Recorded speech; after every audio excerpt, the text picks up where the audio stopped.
Hello students, maths में आपका स्वागत है। आज हम कक्षा 10 के गणित विषय के चैप्टर 6 के एक महत्वपूर्ण प्रश्न को सॉल्व करने जा रहे हैं। ये प्रश्न पेपर में कई बार आ चुका है, तो इसमें सॉल्व कैसे होगा ये हम देखेंगे, ठीक है। और अगर आपको पढ़ाई से संबंधित कोई भी जानकारी चाहिए तो आप इस नंबर पर व्हाट्सएप कर दीजिए, या आपको कोई क्वेश्चन अगर नहीं आ रहा है समझ में, सॉल्व करना नहीं आ रहा है, तो इस नंबर पे आप व्हाट्सएप कर दीजिए, मैं आपको सॉल्यूशन करके दूंगा, ठीक है। और इससे आप अधिक से अधिक अच्छे नंबर ले आ पाएंगे, ठीक है। तो आइए क्वेश्चन को स्टार्ट करते हैं। देखिए, क्वेश्चन स्क्रीन में दे दूंगा। इसमें कह रहा है कि सिद्ध कीजिए कि समकोण त्रिभुज के कर्ण का वर्ग त्रिभुज की शेष दो भुजाओं के वर्गों के योगफल के बराबर होता है। उपयुक्त प्रमेय का प्रयोग करके चित्र में सिद्ध कीजिए कि यदि ABC एक समबाहु त्रिभुज है जिसमें AD परपेंडिकुलर BC है तो AD स्क्वायर बराबर 3DC स्क्वायर। देखिए क्वेश्चन में क्या कह रहा है, ऊपर जो लाइन बोला है ना सिद्ध कीजिए, तो इसमें पाइथागोरस प्रमेय सिद्ध करना है। पाइथागोरस प्रमेय क्या होता है? कर्ण का स्क्वायर बराबर आधार का स्क्वायर प्लस लंब का स्क्वायर। तो ये पहले हमें प्रूफ करना है, फिर इस पाइथागोरस के प्रमेय से ये जो त्रिभुज बना हुआ है, इस त्रिभुज में ये हमें सिद्ध करके दिखाना है कि AD स्क्वायर बराबर 3DC स्क्वायर, ठीक है। बस इतना ही करना है। देखिए ये क्वेश्चन बहुत ईजी है, तो सबसे पहले पाइथागोरस प्रमेय को हमें प्रूफ करना पड़ेगा, ठीक है। तो आइए पाइथागोरस प्रमेय को प्रूफ करते हैं। पाइथागोरस प्रमेय में क्या होता है, पहले एक चित्र बनाते हैं फिर समझेंगे इसको, ठीक है। देखिए एक समकोण त्रिभुज बनेगा, ठीक। ये है, ये 90 डिग्री बना दिया यहाँ से। इसलिए बनाया ऐसे ताकि हमें सॉल्व करने में आसानी हो, ठीक है। तो देखिए A B और ये C ले लिया हमने, ठीक है।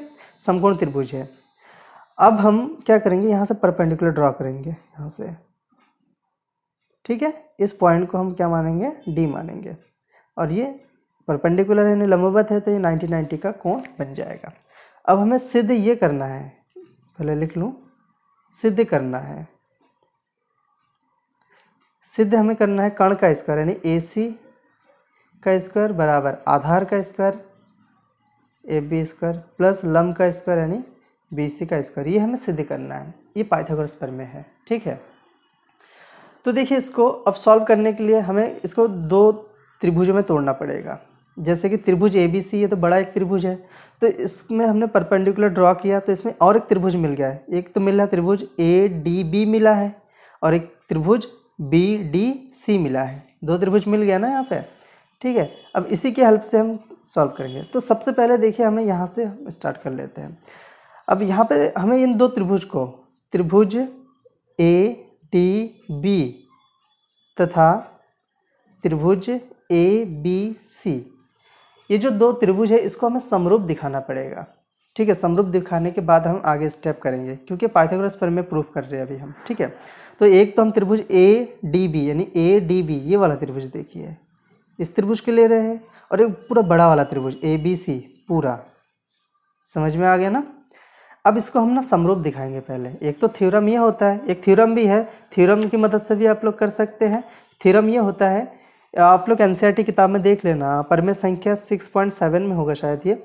यदि किसी समकोण त्रिभुज के समकोण वाले शीर्ष से कर्ण पर लंब डाला जाए तो इस लंब के दोनों ओर बने त्रिभुज संपूर्ण त्रिभुज के समरूप होते हैं तथा परस्पर भी समरूप होते हैं। थ्योरम ये है, लेकिन मैं आप प्रूफ करके बता दूंगा कि कैसे क्या हुआ, ठीक। तो देखते हैं त्रिभुज ABD तथा त्रिभुज ABC में, इसको समरूप में प्रूफ कर देता हूँ, ठीक है। थ्योरम से भी कर सकते हैं, लेकिन मैं यहाँ पे प्रूफ करके भी बता दूंगा। ज़्यादा लंबा नहीं है, छोटा सा ही होगा। देखिए ये जो कोण A है ये ADB में भी आ रहा है और ABC में भी आ रहा है, तो यहाँ पे लिखेंगे कोण A बराबर कोण A, यहाँ पे लिखेंगे उभयनिष्ठ कोण, ठीक है। उभयनिष्ठ कोण एक तो ये हो जाएगा। दूसरा देखिए यहाँ पे ये वाला 90 डिग्री हो रहा है ना, यानी कोण ADB बराबर, ये तो 90 है और ये भी तो 90 है, त्रिभुज कोण ABC, यहाँ पे लिखेंगे प्रत्येक 90 डिग्री, ठीक है। तो यहाँ पे लिखेंगे AA समरूपता से, ठीक है, समरूपता से ये जो दो त्रिभुज हो जाएगा, त्रिभुज ADB समरूप हो जाएगा त्रिभुज ABC के, ठीक है।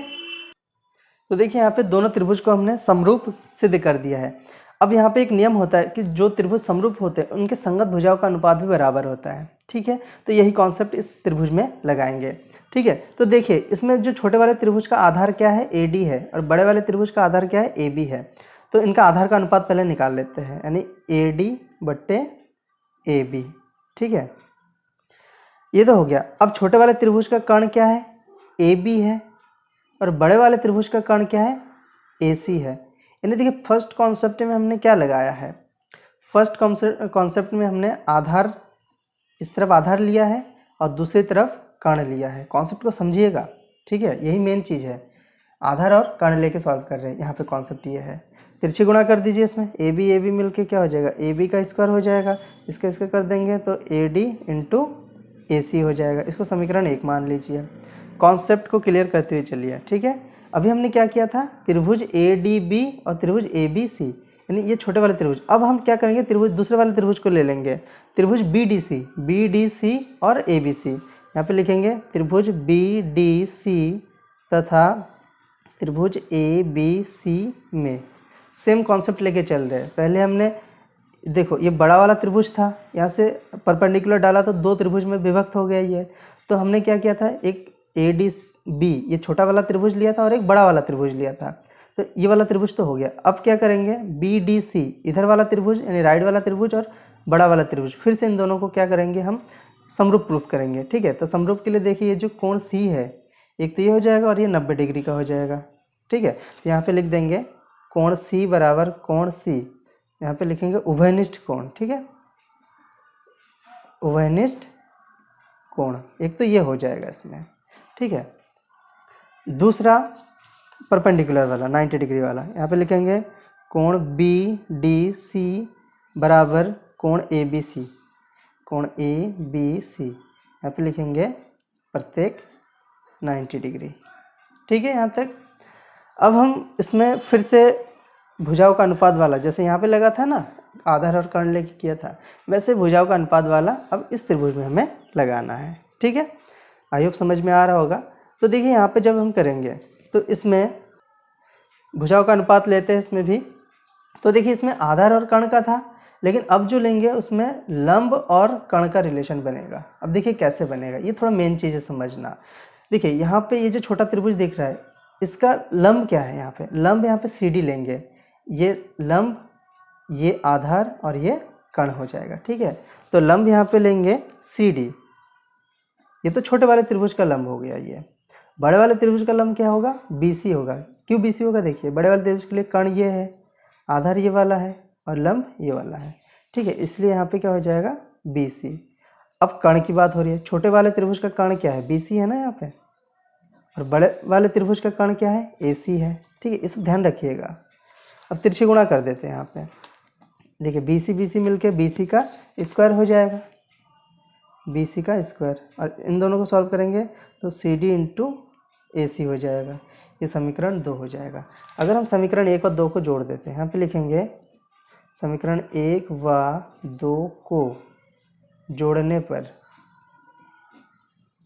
ठीक है, देखिए समीकरण 1 ये है ना, यहाँ पे लिखेंगे AB square plus BC square, यानी लेफ्ट वाला लेफ्ट तरफ जुड़ेगा और राइट वाला राइट तरफ जुड़ेगा, यानी AD into AC plus CD into AC हो जाएगा, ये इंटू है। ठीक है, AC हो जाएगा। अब ये तो ऐसे उतर जाएगा, AB square plus BC square, यहाँ से देखिए कॉमन क्या आ रहा है, AC कॉमन आ रहा है, और बचेगा क्या, AD बचेगा प्लस CD बचेगा। ठीक है, अब इसको आगे कर लेते हैं, AB square plus BC square बराबर AC। अब देखिए इन दोनों को हम क्या लिखते हैं, AD प्लस CD, चित्र में देखिए AD प्लस CD, यानी ये जब जुड़ेगा AD प्लस CD तो AC बन जाएगा ना ये पूरा। तो यहाँ पे क्या लिखेंगे हम, AC लिखेंगे, यहाँ पे लिखेंगे AC। तो देखिए AB square plus BC square बराबर AC स्क्वायर, यही पाइथागोरस प्रमेय है, यानी कर्ण का स्क्वायर बराबर आधार का स्क्वायर प्लस लंब का स्क्वायर। ठीक है, ये चीज़ आ गया है। तो क्या होगा, यही हमारा पाइथागोरस प्रमेय होगा। अब देखिए चित्र में क्या लिखा था इसमें कि एक समबाहु त्रिभुज है, ठीक है, और हमें प्रूफ करके भी दिखाना है, ठीक है। तो क्वेश्चन मैं स्क्रीन में दे दूँगा, देख लीजिए और आगे सॉल्व करते हैं। अभी हमारा आधा सॉल्व हुआ है, दूसरा भी आधा सॉल्व होगा, क्योंकि ये क्वेश्चन में एक चित्र दे रखा था, उसी के अनुसार हमें आगे हल करना है, ठीक है। तो आइए पहले चित्र बना लेते हैं, फिर इसको सॉल्व करते हैं। देखिए इसमें दे रखा है एक समबाहु त्रिभुज है। समबाहु का मतलब होगा इसमें ए बी भुजा बी सी के बराबर होगा, बी सी ए सी के बराबर होगा। कहने का मतलब तीनों भुजाएं बराबर होंगे। अब ये परपेंडिकुलर है, ठीक है। परपेंडिकुलर जब इसमें हो जाएगा तो यहाँ पे क्या हो जाएगा कि ये दोनों आपस में बराबर, यानी कि बी डी बराबर होगा डी सी के। अब मैं यहाँ पे एक चीज़ बता दूँ, अगर हमारे पास समबाहु त्रिभुज होता है और उसमें एक शीर्ष से दूसरे भुजा पर लंब डाला जाता है, तो हमेशा ये जो लंब होगा इस भुजा को बाइसेक्ट करेगा, यानी समद्विभाजित करेगा, ठीक है। इतना आप लोग याद रखिएगा। ये सिर्फ किस में होता है? समबाहु त्रिभुज के लिए ऐसा होता है, विषमबाहु त्रिभुज में ऐसा नहीं होता है, ठीक है। इतना भी याद रखिएगा। चलिए अब स्टार्ट करते हैं। इसमें पाइथागोरस प्रमेय लगाएंगे। देखिए यहाँ पर लिखेंगे त्रिभुज ए डी सी में, ठीक है, ए डी सी में। अब क्वेश्चन ये आता है कि हम त्रिभुज ए डी सी क्यों लेंगे? ए डी बी भी तो ले सकते थे, बिल्कुल, लेकिन हमें देखना पड़ेगा सिद्ध क्या करना है। देखिए सिद्ध ए डी करना है, ए डी स्क्वायर बराबर 3DC²। तो ए डी किस में है? ए डी इस त्रिभुज में है ये, ठीक है। वैसे तो ए डी इधर और इधर दोनों त्रिभुज में है, बट सी डी किस में है? C D only A D C त्रिभुज में ही है, ठीक है। तो इसीलिए हम ए डी सी त्रिभुज लेंगे। अब इसमें लिखेंगे पाइथागोरस प्रमेय से। पाइथागोरस प्रमेय से। पाइथागोरस प्रमेय में हमें पता है कर्ण का स्क्वायर होता है ना, बराबर आधार का स्क्वायर प्लस लंब का स्क्वायर। कर्ण क्या है इसमें? ए सी है, तो ए सी स्क्वायर बराबर आधार का स्क्वायर यानी डी सी स्क्वायर प्लस लंब का square A D square. I hope समझ में आ गया होगा आप लोगों को, ठीक है। देखिए अब यहाँ से हम आगे सॉल्व करना स्टार्ट करेंगे, ठीक। अब देखिए यहाँ पे हमें पता है कि तीनों भुजा आपस में बराबर है, तो हमें जो है ए सी को रिप्लेस करना है। अब ए सी किस में रिप्लेस होगा? ए सी को हम रिप्लेस करेंगे बी सी में। अब बी सी में क्यों करेंगे? क्योंकि हमें यहाँ से सी डी चाहिए, या डी सी कह सकते हैं। तो देखिए ये लंब समद्विभाजक है, तो हम यहाँ पे क्या करेंगे? ए सी की जगह पे लिखेंगे बी सी का स्क्वायर लिख देंगे, बराबर D C square plus A D square. समझते रहिए, बहुत इजी है क्वेश्चन। अब बी सी को हम क्या लिख सकते हैं? ये जो बी सी है, बी सी बराबर 2DC लिख सकते हैं। 2DC क्यों होगा? क्योंकि जो बी सी होगा यहाँ से यहाँ तक की दूरी, इसका डबल होगा, क्योंकि ये अगर DC है तो ये भी तो DC होगा, क्योंकि दोनों भुजा बराबर है। तो DC प्लस DC 2DC हो जाएगा, यानी BC किसके बराबर हो जाएगा? 2DC के। तो यहाँ पे लिखेंगे 2DC का होल स्क्वायर बराबर DC square plus AD square. अब देखिए इसको अगर स्क्वायर ओपन कर देंगे तो यहाँ पे 2 दूनी 4 हो जाएगा। अब DC का स्क्वायर हो जाएगा DC square plus AD square, ये वाला DC इधर आ जाएगा। 4DC square minus DC square बराबर AD स्क्वायर। यहाँ पे 3DC स्क्वायर बराबर AD स्क्वायर। बस हमें यही तो प्रूव करना था, यानी AD स्क्वायर बराबर 3DC स्क्वायर, ठीक। यही क्वेश्चन में देखिए प्रूफ करना था, ठीक है, ये वाला प्रूफ करना था। तो इस प्रकार से सॉल्व होगा। ये 6 नंबर में आता है, ठीक है। आप लोग इसको अच्छे से कर लीजिएगा। धन्यवाद।